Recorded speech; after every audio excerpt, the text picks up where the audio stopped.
Hello ladies and gentlemen, I made a tweet recently over on my Taylors of Tech handle that seemed to get a lot of attention, that a lot of people were interested in my reasoning behind this, and some of you aren't on Twitter, so I figured it would make more sense to go kind of in depth because you really can't explain that much in the course of a tweet. But for those of you who didn't know, I basically deleted the Creator Studio app off my phone. For those of you who may not know, the Creator Studio app is built by Google, it's built by YouTube, and it essentially allows you to track very in real-time data of your videos. You're able to look at the real-time views, and in the dashboard and stuff they give you how many views you literally get per hour and how many views your channel has collected over the past 48 hours, which I didn't delete this app off my phone because I wasn't using it. Quite the opposite actually. I deleted it off my phone because I was using it constantly. And I know there's features on iPhones like digital well-being that limit your use of certain apps, but frankly I'm not deleting this app because I don't want to use it for a little while or I'm going to go back to using it. My goal is to never really start using it again because you can get basic views just from the standard YouTube app anyway, but I think the issue I was running into with the Creator Studio app was it was constantly driving my motivation to create with a number. It was associating it with a score, essentially. If you take away the views and watch time and money you make from Google AdSense and replace it with something else, a different variable, you kind of realize that it turns the enjoyment, it turns the fun of running a YouTube channel and being able to be a full-time Twitch streamer, full-time YouTuber into more of a job. It's suddenly more about performance of getting your score high enough, and if you get a high score, then that means you're good. That means you're doing a good job. And if you get a low score, that means you're doing a bad job. And I felt like that number, particularly the last 48 hours number, which I check constantly on my phone and iPad in the morning, that was like one of the first things I would do. See how my videos are doing, see how my most recent uploads have done in views and watch time, and I would instantly check that as soon as I woke up. 30 minutes would go by, I'd check it again. 30 minutes would go by, I'd check it again. The second I posted a video, I would almost start like instantly refreshing that app to see how many views I was getting. You know, is this going to be the next viral hit, or is this video going to be a complete flop? And whatever the outcome was, there were certain instances where it was really satisfying to see that number go really high up, but there were also other instances where it was really disappointing to see that number not go high up. So what I realized was I was treating my mind poorly because I was allowing lots of views to make me happy and not as many views as normal to make me sad. I don't think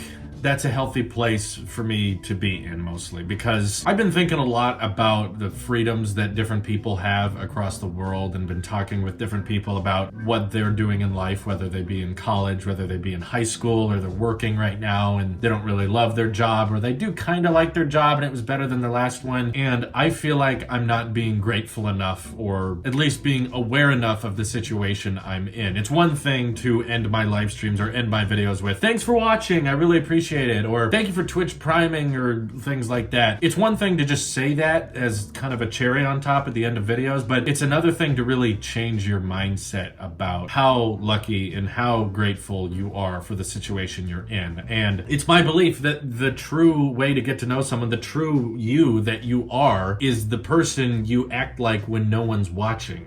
There's no judgment, there's no face you're trying to put on to make someone else feel better or to make the people around you feel more comfortable. You are who you are when you're acting all alone, when you're by yourself, when you know no one's watching. And when no one was watching, I felt like I wasn't satisfied with my channel or my views. As grateful as I was for all of the support you guys have given and all the views I've been collecting, I constantly was telling myself I wasn't doing good enough or I wasn't performing well enough because the views weren't the highest they had been in forever. And I constantly thought that in order to grow my channel, I had to be increasing my growth at all times exponentially, and it can never go down. It can never get lower, otherwise you're failing, otherwise you're doing a bad job. I started thinking about how that's really an endless battle, because really on YouTube, no matter how big your channel gets, there will always be someone bigger. PewDiePie is a great example, you know, like one of the largest YouTube channels, easily the largest YouTuber on the entire platform, and yet people get all upset when he doesn't surpass a different channel's subscriber count. Even if it's a giant corporate entity like T-Series, everyone's like, "Oh my god, he lost. Oh, he's slowing down in growth. His growth isn't as fast as it used to be. The dude's got 95 million subscribers, and there's still people that are acting like it's not enough, or we failed as an audience to grow the channel base. So little old Tailosive, who hasn't even hit 200,000 subscribers yet, I'm never going to be satisfied. I'm never going to be happy if that's my mindset of when it's okay to celebrate and when it's okay to be grateful and when it's not okay to be grateful, and when I need to mentally punish myself and say, you're not working hard enough, you're not acting smart enough, you need to do better in order to get your views up, in order to get your growth up. I felt like that wasn't a healthy place to be in. So I deleted the Creator Studio app off my phone because I want to go back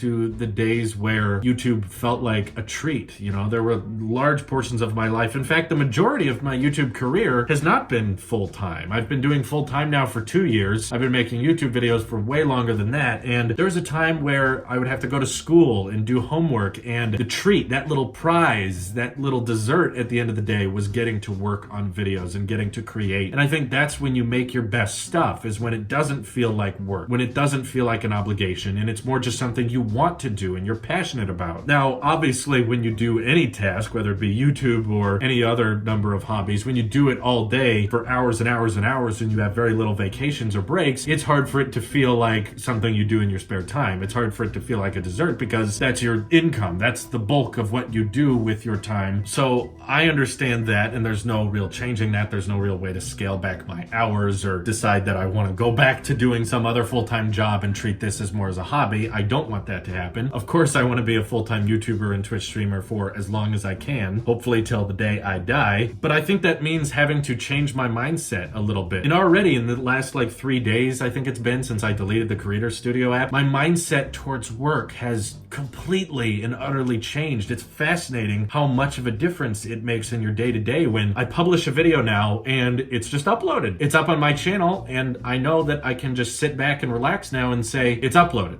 Okay? If your goal was to make a tech video today, then that goal has been achieved. You've done it. You don't need to check and see if it's blowing up, or you don't need to check and see if it's breaking and smashing all your records. The main goal you needed to achieve today is get a tech video or get some type of video uploaded to XYZ channel. And as long as it's uploaded, that means your task for that channel today is done. You have made that channel active. You have given it more content. You have informed some people of things they may have not known about. You've advised them about a purchase. That's that. You're done. It doesn't matter if it gets 100,000 views or if it gets 10,000 views. Because as long as you guys keep watching and as long as I have your support and I'm able to do this as a full-time job, I think that should be enough on its own for me to be satisfied, for me to be happy with what I'm doing. Not just saying, thank you guys for your support, I really appreciate it, but actually meaning that. Being grateful for the fact that I have one of the luckiest jobs in the world where I get to work on something that I genuinely care about. I'm able to live off of that for my livelihood. Not a lot of people get to do that. My own wife doesn't even get to do that. And I feel like in all these months and all these years of creating content full time, I started taking it for granted. So what I'm doing with deleting the Creator Studio app and not focusing so much on the hard numbers and just kind of looking at the data still, because you can't ignore it completely, just trying to look at it more broadly. Look at it every once in a while, not constantly throughout the day, not be addicted to the numbers and letting yourself be happy if the numbers are good and letting yourself be punished or mad at yourself if the numbers aren't good, listening to those voices in your head that say you're a failure or you can't achieve this or you're not getting as many views as this other creator, which you like, so that means you're not as good as that other creator. There are some people out there that don't even have the freedom of the internet. There are people out there who are so much less fortunate than I, and my problems, my complaints of wanting to be more popular or wanting to get more views on my channels or on my videos, it's just so insignificant compared to what other problems really exist out there that are actual meaningful and are not nitpicking problems. I just kind of feel like a stuck-up, nerdy tech guy that just always needed more numbers. And I think more numbers will come. I think we will grow in size and I think we will get more views, but that can't be the only thing that drives my happiness. I need to be happy with what I'm doing no matter what the numbers are and be grateful truly on a daily basis, not just at the end of a video, so that when I'm making content for all these different channels, I'm passionate about it and I'm looking forward to it. That way it doesn't feel like a job. It just feels like something I want to do, because so many people would die so that they could have this opportunity, and I have it, and I felt like I wasn't treating it like the insanely great thing that it was. Anyways, thank you guys for sticking around for this very, very long video, and I hope you understand now that when I say thank you for watching and I hope you have a great day at the end of these videos, I really do mean it. I really do, because I really have no idea what I would be doing without YouTube in life. It would be such a different world for me, but being able to work on things that I genuinely care about and talk about things that I find genuinely interesting and make a living at that is simply incredible, and I wouldn't trade it for the world. So now, thank you guys for watching, and I hope you have an excellent day. Take care.